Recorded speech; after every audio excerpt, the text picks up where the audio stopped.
Actually Bilaspur से आया हुआ हूँ और रवि सर से मुलाकात हुई तो जैसे इनका मैंने यूट्यूब में देखा था नेचर या जिस तरीके से इनका मैंने देखा था समझाने की शैली, हकीकत में वो शैली वैसी है और इनके जो बहुत सारी जो चीजें हैं ना, बहुत कॉन्सेप्ट क्लियर है, कोई कंफ्यूजन नहीं है। मेरे को तो कई बार ये लगता है कि अगर आप इनको वीडियो को आप ठीक से देखेंगे ना, तो बिना क्वेश्चन किए आपके सभी चीजों का जवाब आपको मिल जाएगा। और हो सके तो काउंसलिंग के पहले अगर आप मिलना चाहें तो सर फ्री ऑफ कॉस्ट में वैसे ही आपको टाइम दे रहे हैं, तो मिलना चाहिए। Hello to all my dear students and parents. मेरा नाम है रवि वर्मा और आज मेरे साथ आए हैं मेरे एक वैल्यूएबल व्यूवर्स।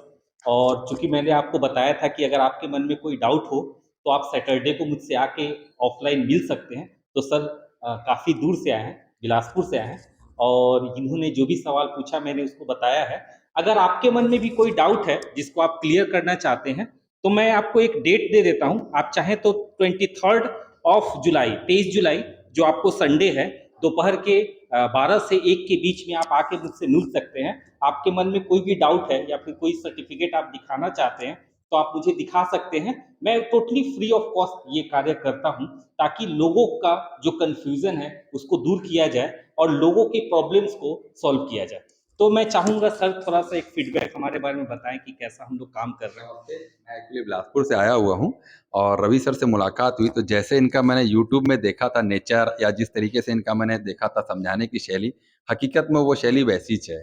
और इनके जो बहुत सारी जो चीज़ें हैं ना, बहुत कॉन्सेप्ट क्लियर है, कोई कंफ्यूजन नहीं है। मेरे को तो कई बार ये लगता है कि अगर आप इनको वीडियो को आप ठीक से देखेंगे ना, तो बिना क्वेश्चन किए आपके सभी चीज़ों का जवाब आपको मिल जाएगा। और हो सके तो काउंसलिंग के पहले अगर आप मिलना चाहें तो सर फ्री ऑफ कॉस्ट में वैसे ही आपको टाइम दे रहे हैं, तो मिलना चाहिए। और मेरे को लगता है अगर रवि सर को फॉलो करेंगे तो किसी दूसरे काउंसलर के पास आपको जाने की ज़रूरत नहीं पड़ेगी। बहुत अच्छा क्लियर कॉन्सेप्ट है, कोई कन्फ्यूज़न नहीं है। स्टडी भी बहुत थारो है इनकी, पूरी डीपली डिटेल है। पिछली सभी जानकारियों के ऑडिट के हिसाब से ही ये पूरे डाटा देते हैं।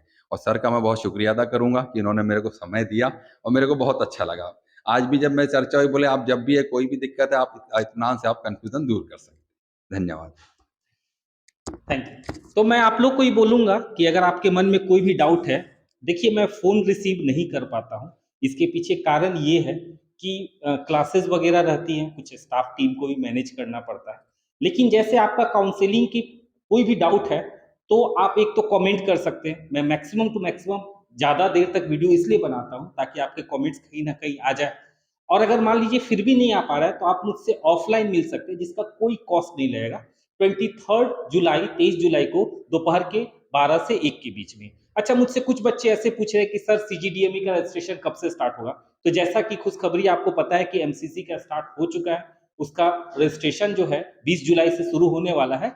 तो विद इन 1 वीक, 1 सप्ताह के अंदर आपको सीजीडीएमई की भी नोटिस आ जाएगी और उसमें आपको सारे डेट्स अलॉटेड रहेंगे कि फर्स्ट राउंड कब से कब तक चलेगा, सेकंड कब से कब तक चलेगा और मॉपअप के बारे में डिटेल जानकारी दी गई है। अब आगे देखना है कि मॉपअप ऑनलाइन होता है कि ऑफलाइन होता है। लास्ट बार मॉपअप ऑनलाइन हुआ था, तो मे बी चांसेस ये है कि मॉपअप ऑनलाइन होगा। और ये जो रजिस्ट्रेशन का जो डेट्स आएगा उसके पीछे ही सारे प्राइवेट कॉलेज वालों को अपना फीस बताना है। तो मैं बोलूंगा कि आप लोग थोड़ा वेट कर लीजिए, ताकि देखिए प्राइवेट कॉलेज का फीस जो मैं बार बार बोल रहा हूँ, 8 लाख रुपए SSI में, 7.5 लाख रुपए एस बी आई में, और आपको 7,45,000 रुपये आपको रिम्स का है। तो ये मैं बोल रहा हूँ वो AFRC की रिपोर्ट बोल रहा हूँ। उसमें ये लिखा हुआ है कि हॉस्टल ऑप्शनल है।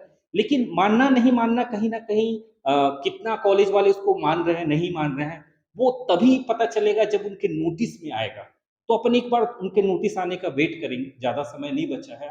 ठीक है। और मैं फिर भी बोलूंगा जो क्लाइंट देखना चाहते हैं प्राइवेट छत्तीसगढ़ में एडमिशन के लिए, तो फर्स्ट मतलब आपको कम से कम 20 से 21 लाख रुपए का पहले साल का बजट रखना पड़ेगा। मान लीजिए कि अगर हॉस्टल कंपलसरी है तो 12-13 लाख रुपए आपको फर्स्ट ईयर में लग ही जाएगा। और 8 लाख रुपए के आसपास आपको बैंक गारंटी थोड़ा प्रॉपर्टी पे जो है ना वो थोड़ा सा डिले बनता है, या फिर कभी कभी ऐसा होता है कि बैंक देती ही नहीं है, क्योंकि मतलब सिर्फ लैंड है तो उस पर गारंटी नहीं देती है। मतलब अचल संपत्ति जैसे फ्लैट है तो मिल जाता है, जहां तक मेरा नॉलेज है। लेकिन ये सारी चीजें आपको बैंक वाले बताएंगे। उसका फॉर्मेट जो है आप बोलिएगा तो मैं भेज सकता हूँ। ठीक है। फ्लैट पे जल्दी मिल जाता है, या कोई रेसिडेंशियल मकान है उस पर मिल जाता है। खेती वाली लैंड पे शायद बैंक गारंटी बहुत मुश्किल जाती है, या फिर अगर आपका नगर निगम के बाहर के घर है तो भी शायद दिक्कत जाती है। पर एफडी पे तो आपको तुरंत मिल जाता है, एफडी पे कोई दिक्कत नहीं। तो मान लीजिए अगर आपके पास ये सब चीजें नहीं है तो 8 लाख का एफडी बना दी। है ना? लेकिन बैंक गारंटी के बारे में थोड़ा विचार कीजिएगा। अगर प्राइवेट कॉलेज के बारे में सोच रहे हैं, 8 लाख वो हो गया, जो आपको पूरे ड्यूरेशन रखना है बैंक के पास गिरवी, और बाकी हो गया आपको 1 साल का ट्यूशन फीस।